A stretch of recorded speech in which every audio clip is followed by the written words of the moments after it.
She called me. She was like, yo, this Latino guy screaming Latino on the Grammys. Yeah. This is my wife calling me, telling me that you won the Grammy.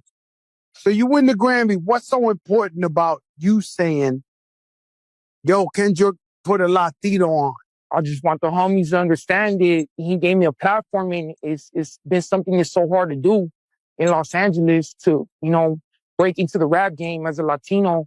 And, Kendrick really, black and brown unity at its finest right there. It don't get no bigger than that. And I appreciate him for giving me that platform. I got the bar and I'm running with it. I ain't looking back. That's right. One of the living legends. So many kids that look like me in the hood, and just, I'm glad to represent the people in the right way. There's one of the Latino legends from out here one time. I don't want to say his name because he's beyond a legend. But he come and I take him to the Bronx to hang out with me.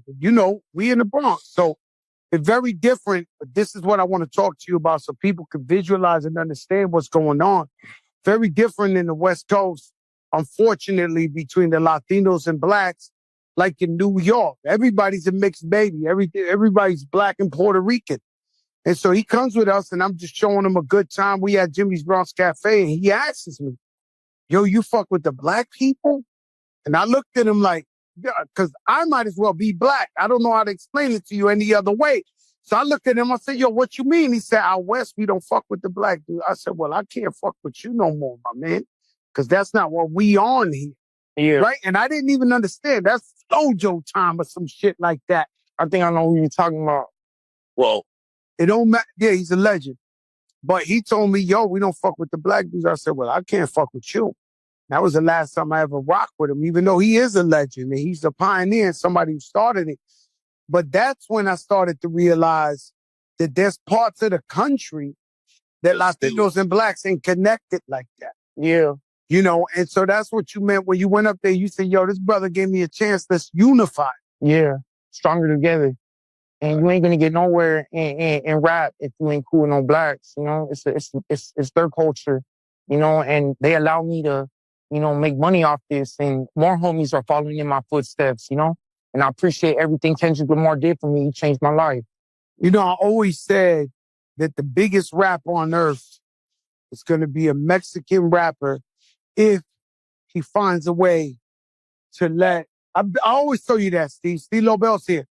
The biggest rapper on earth is going to be a Mexican-American rapper that fucks with black people, fucks with everybody, and just makes music for everybody. He's going to have the whole world in his hands. You leading that in the footsteps, and we already got that. Big Pun, his song was more than Latinos and blacks together. So I've always been about that. You pay the way. Good looking, brother. Tell me about the Mexican experience in LA. Ball Park, a lot of gang. I got jumped into my neighborhood when I was 13 years old. Juvenile hall, prison, live the real life. Really about that life. And I was sitting in Pelican Bay, and I'm like, man, it's just a revolving cycle. I was in Cork and Shoe, Pelican Bay Shoe, and I seen Jeezy. He's a rapper out here. I said, I could do that. And I said, man, I'm going to break the cycle. I'm going to be a rapper. Fuck it. And then the rest was history. I manifested everything. I seen it in my head. I ran with it, But just, real Latino neighborhood, La Puente, Bond Park, West Covina, El Monte, just ain't nothing coming out of there. Just gangbang, try to make a change. Do you see that you influencing the young Mexicans to start rapping and start trying to definitely change and be positive? Yeah, definitely, man. Follow your dreams. Anything's possible.